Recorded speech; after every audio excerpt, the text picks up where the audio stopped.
The word protein, from protos, the Greek word for first, appeared in 1838, when the Dutch chemist Mulder defined the composition of albumin.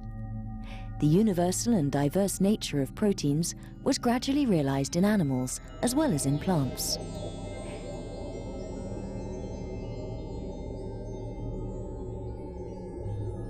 The discovery of RNA in the 60s allowed us to understand the principles of the fabrication of proteins, protein synthesis. Inside the nucleus, there are tens of millions of genes lined up in a long string of DNA. This gigantic molecule, in the form of a double helix, is made up of 4 small molecules called nucleotides. Each gene corresponds to a particular sequence of nucleotides. Depending on the cell's needs, a signal, such as a hormone, penetrates the nucleus and attaches itself to a nuclear receptor, which will initiate a copy of the gene, allowing the fabrication of the necessary protein. This task is carried out by micromachines. They're capable of reading and copying the genes in the form of an RNA messenger. When the transcription is complete, the RNA messenger detaches itself from the DNA support and leaves the nucleus through a nuclear pore. The RNA messenger is then translated into a protein within the cytoplasm. This results in millions of proteins interacting within the cell.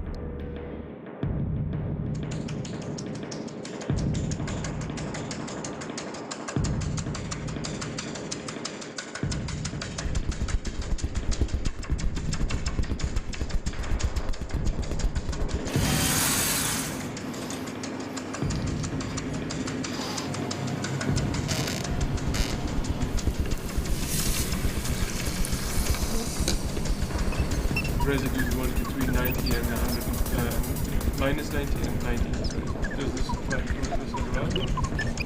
Yeah. Well.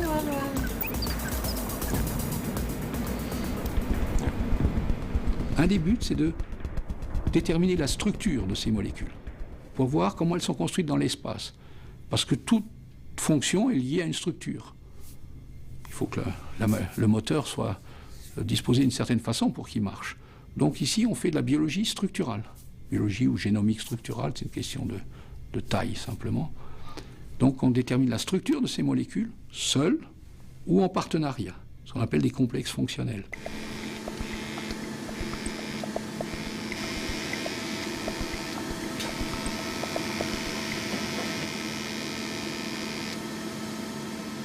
Je travaille sur un complexe, une protéine et une ARNT. Donc je purifie les deux et j'essaye de cristalliser le complexe. Ma protéine s'appelle une aminoacyl ARNT synthétase. Alors en fait, elle intervient au niveau de la reconnaissance entre l'ADN et la protéine. Elle intervient à l'interface pour transcrire l'information génétique en protéine. Alors si on prend une cellule, comme ceci, elle a son noyau, et au sein du noyau, vous trouvez ce qui code l'information génétique, c'est-à-dire l'ADN. Donc cet ADN est capable de coder pour toutes les molécules qui vont composer la cellule.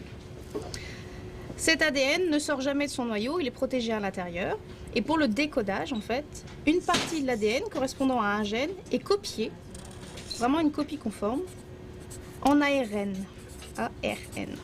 Et c'est cet ARN qui va sortir du noyau et arriver dans la cellule. Une fois que celui-ci est dans la cellule, il faut que l'information génétique contenue dans cet ARN soit transformée en protéines.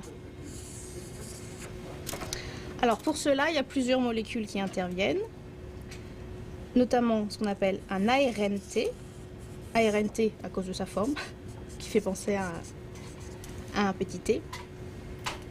Alors cet ARN, par ce qu'on appelle son anticodon, va reconnaître spécifiquement l'information contenue au niveau de cet ARN messager. Et l'ARNT, en reconnaissant cette information, va recruter, on va dire, l'équivalent d'une perle, qui s'appelle un acide aminé. Et c'est l'association de toutes ces perles qui font les protéines. Donc pour chaque information ici, vous avez une nouvelle perle qui va être reconnue à chaque fois par un ARNT. Cet ARNT, une fois qu'il a reconnu l'information ici, il faut donc lui fixer son acide aminé à son extrémité. Et ça, c'est une autre protéine qui s'en charge, qui est beaucoup plus grosse. Alors, qui a un nom un peu barbare, qui s'appelle l'aminoacyl ARNT synthétase.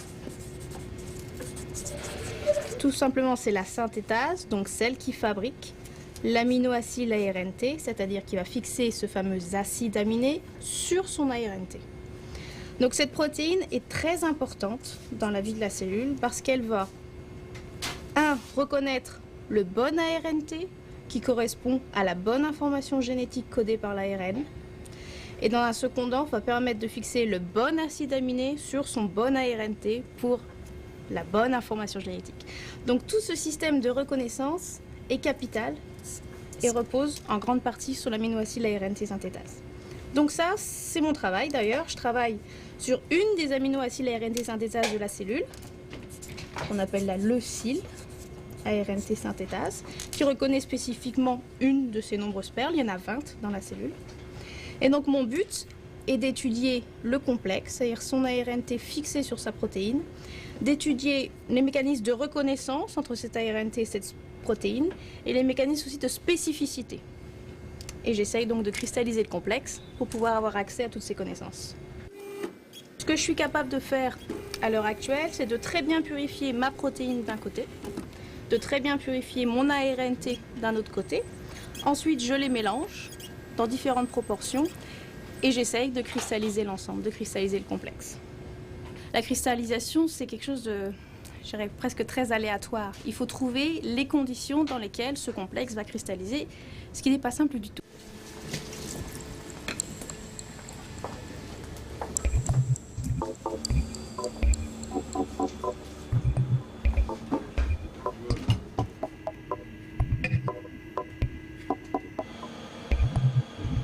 Et j'essaye de faire les choses de façon très rationnelle et très rigoureuse pour voir où je vais enfin avoir ne serait-ce qu'un tout petit cristal et ensuite pouvoir l'optimiser et le faire grossir. Parce que obtenir un cristal, c'est une chose, mais pour qu'il soit suffisamment gros pour nous donner la structure, c'est encore autre chose.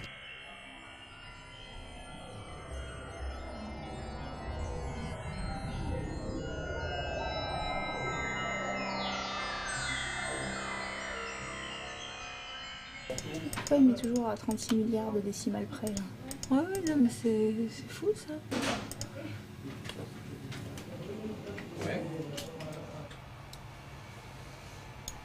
En fait, notre cristal, on le met sur les rayons X, on le fait tourner d'un certain angle, et à chaque fois qu'on le tourne, on prend un cliché. Et c'est grâce à cette somme de clichés accumulés qu'on va pouvoir reconstruire la structure de la molécule. En fait, vous avez du carbone, de l'hydrogène, de l'oxygène, de l'azote, principalement. Ceux-ci s'assemblent pour faire les acides aminés. Cet assemblage fait les protéines. Cette forme ici, c'est un acide aminé. Ensuite, il est lié à un second, qui est un petit peu plus loin. Je vais vous le montrer ici. Voici le second, qui est lié à lui. Et on peut suivre la chaîne comme ça, d'un bout à l'autre de la protéine. C'est pas très facile de se repérer. Et pour les représentations, on va tout simplement montrer sous forme ce qu'on appelle de ruban. Donc cette structure est une structure de leucyle-thérénase synthétase, donc protéine équivalente à celle sur laquelle je travaille, mais d'un autre micro-organisme. Donc chaque couleur représente une fonction au sein de la protéine. Donc ma protéine à moi, elle est coupée en deux, c'est-à-dire elle est coupée en deux au niveau de cette partie jaune. Ce modèle jaune est une protéine indépendante et les deux s'associent pour faire la fonction de la protéine entière. Donc moi, ce qui m'intéresse, c'est d'étudier l'interface entre ce module jaune et le reste de la protéine. Basically, though, all proteins are formed by a process in which DNA is transcribed via a highly complex mechanism. Alors l'utilité de ces travaux qu'on fait chez nous, c'est non seulement d'essayer de comprendre comment fonctionne cette machinerie de transcription, mais aussi de l'appliquer dans les cas de dysfonctionnement. Alors soit en bloquant une machine qui devient folle, pendant qu'on essaye d'avoir des molécules qui vont bloquer le fonctionnement de certaines protéines clés et empêcher une expression, soit donc corrigeant l'effet quand ça va mal, C'est-à-dire qu'il y a des mutations qui ont rendu à un système une protéine peu efficace. Alors, au lieu de travailler avec l'hormone habituelle, on lui en met une autre de substitution. Ça marche mieux. Donc c'est les premières étapes de la conception de médicaments. On a soit des molécules dont on sait qu'elles ont un effet et on teste comment elles se fixent, soit on peut faire des propositions de nouvelles molécules qu'on fabrique. Alors c'est des chimistes qui collaborent avec nous, qui fabriquent et qu'on teste. L'aniline est conservée, mais la méthionine est nidyleucine. D'accord. Et si tu prends une autre structure avec un ligand pile le même, donc aussi groupement naphthalique et ici, enfin tétrabutylnaphthalène. Elle pousse personne derrière. Et il y a les interactions hydrophobes, elles sont très importantes avec tous les autres cycles qui entourent là. Bah, il y a quasiment que ça, quoi. Mais il n'y a pas de phénomène de stacking par exemple. Non. Les succès de ce laboratoire et de cet institut, ça a été la découverte de la structure des récepteurs nucléaires aux hormones. C'est très important pour les applications thérapeutiques, parce que tous ces récepteurs sont impliqués dans des pathologies. Si je prends un petit exemple, les récepteurs des stéroïdes, qui sont bien connus dans le grand public, œstrogènes, androgènes. Par exemple, si vous avez des mutations dans le récepteur des androgènes, il y a de fortes chances que vous ayez des problèmes au niveau de la prostate, qui se traduisent par un cancer de la prostate, par exemple. C'est en agissant sur ces récepteurs qu'on a trouvé des molécules qui peuvent être utilisées comme contraceptifs, par exemple. Et je pourrais aussi citer des applications en cascade. Vous voyez, ça c'est toute petite partie des applications. Nous continuons à travailler là-dessus en collaboration avec l'industrie pharmaceutique. Alors,